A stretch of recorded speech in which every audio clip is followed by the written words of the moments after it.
Hey y'all, Aiden from Sloots here with the next war recap video. I apologize for the gap in videos. Real life just kind of got in the way, you know how that can be. But I'm back, and we're actually going to do 2 wars in this video. The 2 wars that I still have replays to. So we're going to get right into it. They're both pretty mediocre clans. The first one here is against Northern Uprising. They didn't really try. Use about 3/4 of their attacks. A lot of their CCs weren't filled. But regardless, we cleared all of their 9s, so excellent job to all the Sloots for that. And we'll hop into some of these bases. Nothing special, a lot of internet bases. This is a bacon maker. Again, I don't even know why people are still using this. This was, well, I guess this is adopted to be more of a anti-2, because the base normally has all the storages and barracks around here to create a hog ring. Doesn't seem to be the case with this one. But still, outdated design. Moving on down. I don't even know what this is. Bad base. Coming on down. Another bad base. All outdated bases. This one, I don't even know what that is. Some sort of, not a general variant, but something along those lines. That monstrosity.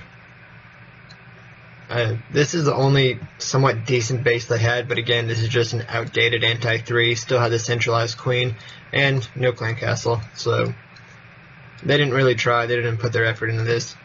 So I'm not going to talk about it anymore, we're just going to get into some attacks. We're going to start off here with number 7, Tiberius's Queen Walk.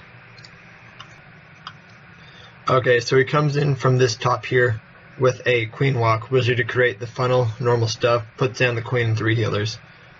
Well, I'll do 2 times because Queen walks. He comes over here also with archers in these gaps to trigger the bombs and lure the CC. Queen comes in, drops a rage to help her with the CC. Has to pop her ability. And then she goes to a wall like a queen usually does. Balloon drops on her, manages to survive that, takes down the king.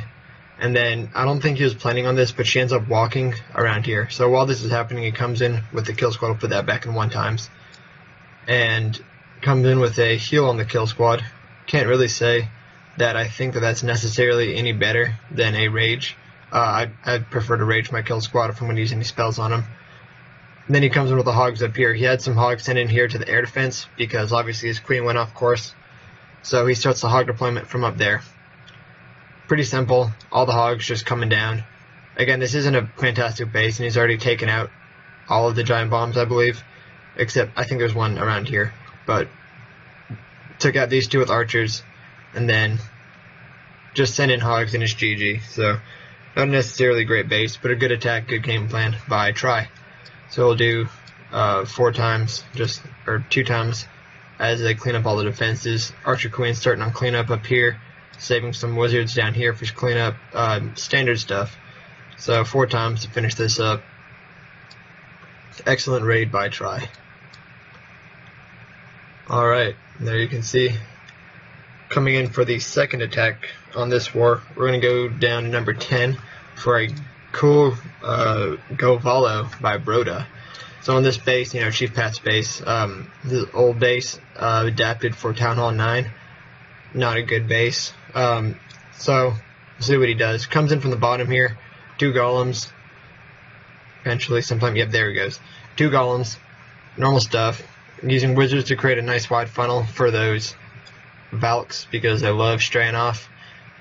And then he comes in, I believe around here sometime. He actually drops a jump right here, which I don't necessarily believe would be any better than 2 wall breakers, and then he could have jumped into the core.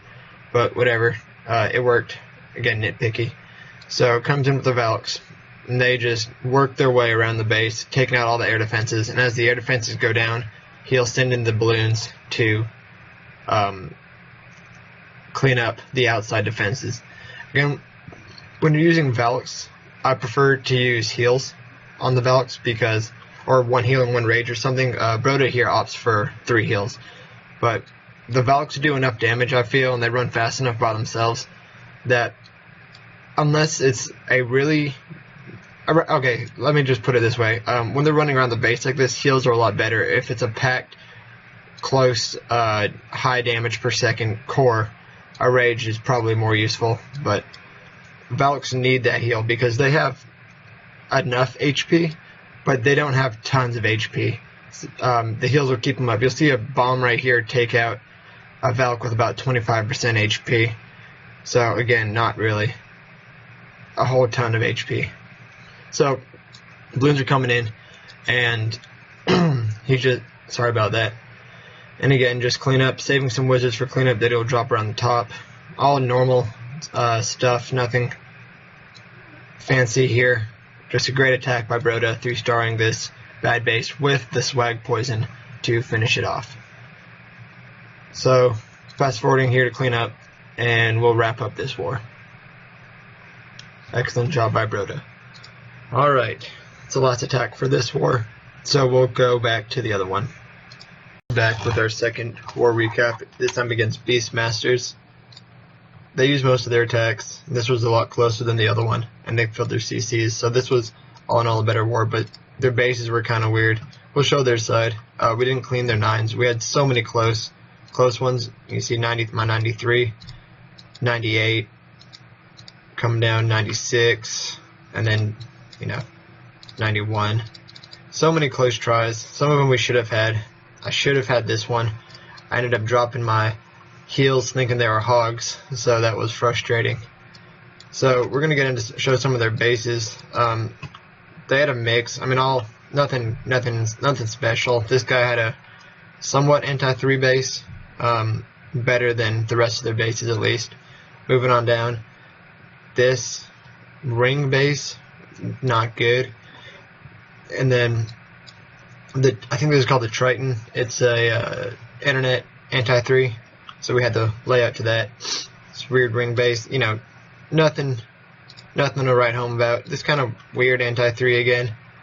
Now I don't know what this would qualify as. It's really bad. Exactly what you'd expect from a farming war. So we're gonna start off with some attacks. We'll hop in on my attack on number 4. So I started in the the 3 o'clock here. Just come in, Shattered Goho, 1 golem, wizards directly behind him to create a funnel, another golem, more wizards, and then sprinkling wizards behind him, wall breakers in to break in. So I held on to my queen because I didn't want her running off. So as soon as that elixir, she'll shoot down that elixir and then run in, and then they just start pushing their way in. Jump to get everything in there. And then the king delayed, so that when the CC comes out, they'll target the golems, same as the queen, and then that king will just hop in there and swipe at the queen till she's dead. And since all of those are distracted, I come in with a somewhat surgical deployment from the top. This didn't really go well. None of the hogs targeted what I wanted them to target, but they got the job done. Still have 15 hogs in the bag, and I send reinforcements from here for these hogs to wrap the way around here, while these hogs come in through the core, and what I thought they would do is wrap the way around here, which they do eventually, but I was worried there for a second that I would make more bacon than was actually made. So wizards up here for cleanup. I'm going to pause. The one thing that I'm really bad at is not dropping the wizards whenever I'm deploying my hogs. Like here, I just finished deploying my last group of hogs, and then I looked down at my bar and realized I still had a wizard left. You should get in the practice of deploying a wizard right behind your hogs whenever you attack, so that the cleanup is well underway by the time your attack wraps up. Just a little tip there, because you'll see, I deployed him late, but he still gets a lot of work done on this base. So then there's bacon gets made there. I think there was only 3 or 4 hogs, so nothing crazy. And then at this point, it's just these last 5 defenses, 3-point defenses. Still have a heal spell in the bag, so there's really no reason why this wouldn't be a 3 at this point. So hogs just wrapping around. Still have the skellies chasing after him, but that doesn't matter when it's under a heal. Springtrap gets nothing. Coming down here with the cannon, and after that is GG. Queen's still up. Still have her ability in the bag. About the queen's ability, whenever it's on cleanup, any time that she spends walking while she's under the ability is time wasted. So usually I won't use her ability unless she's on a storage or a wall, because while she's attacking either of those 2 things, she will use her entire ability. Maybe not with the level 30 queen, maybe not the storages. Actually, I know for sure not the storages, but against the wall, like you'll see here, I'll let her shoot down this storage because for the level 30 at least, if I pop her ability, I think it's 3 shots, and she still has about a second worth of her ability. So I wait until she targets this lava wall so that all of that DPS is used on that one wall instead of the boost being wasted while she's running around. So that's just a little bit of advice. Most of the time it doesn't end up mattering, but again, that's just how to maximize your ability. And then 4 times coming up, everything's just cleaning up. So there's that, and we'll come down to Lady Tammy's attack on number 6. I really like this attack. So let's pause for a bit. So she comes in with a Shattered Goho with the, obviously the Golem and the CC, and then she opts to bring 5 Valkyries instead of the 3rd Golem plus some. She sacrifices a hog, I think, and she gets an incredible amount of value for those 5 valks. So what ends up happening is those valks, just those 5, work their way all the way down here. They take out everything in here with 2 bomb spots in there, which just, opens up the base incredibly for the rest of the troops. They can just clean up everything really easy. So she starts off down here with 3 wizards, just taking down those high HP storages so that the kill squad doesn't get caught up on them.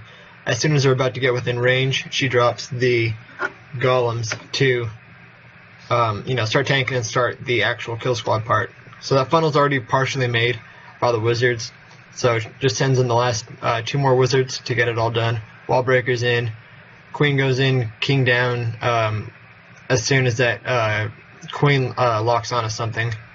King, there he goes. And then once this funnel's made a little bit more, she'll send in the valks whenever that CC goes down. Because those dragons and balloons can destroy valks, because obviously they have no way of fighting back. So once that funnel's made and there's no way they're going anywhere other than in here, let's go with the valks and starts a surgical hog deployment on the backside.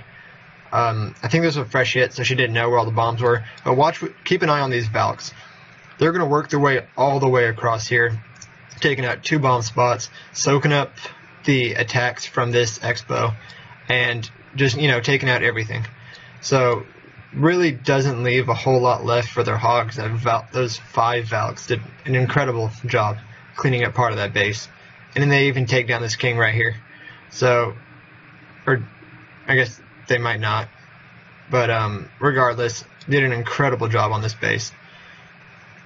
Giant bomb hits the hog, it doesn't matter. King's almost dead, and at that point, all 4 bombs are triggered. So there's really nothing that can kill him at this point. Go to 4 times to skip through this cleanup. Excellent job to Lady Tammy. Alright, moving on to our last attack. We will see Milsey, I believe. Yeah, Milsey's attack on 15. Coming in here, comes in with a stone goho from this 7 o'clock, 6 o'clock area, 6:30 maybe. All 3 golems with wizards to create this little funnel here. Not a whole lot of stuff there, mostly army camps, which are great. Definitely want, if you can, create funnels on those army camps. Huge buffer area in between those, so your troops are a lot less likely to go in there, or wrap around, excuse me. So, comes in, drops poison to take care of the dragon and balloons, rage for the kill squad, and everything just goes in, and King's beaten on a wall. And then he starts in with a surgical hog deployment on this 10 o'clock side of the base. So, when all the defenses are on the outside like this, you really want to use surgical only when there's an unknown giant bomb spot or all the defenses are on the outside. And in this case, he knew all the bombs were in the core. But when you can send in 5 hogs in each defense and they all go down immediately, that is definitely great value for those hogs. So they just come in here, barely lost a hog. There's an insane amount of hogs left in there. Uses the last heal right here on the last bomb spot, and at that point, I mean, it's game over. These golems are still tanking this, and then there's just so many hogs left that they take care of those last 2 defenses, no problem. So he has plenty of wizards for cleanup. He still has a lot to clean up, but still has a lot of time. So never really a question this wasn't going to be a 3-star. So excellent job, Milsey. and we'll do 4 times to finish this cleanup. And there we go. So that is the last 2 replays, or that was the last replay for our last 2 wars. So coming up, we have 2 arranged matchups coming up in the next 2 weeks. I'll let you guys know if those end up working. I mean, fingers crossed they will. Looking like good matchups. It'll be a lot of fun. So stay tuned for that. But other than that, guys, yeah, thank you for watching. Have a good one.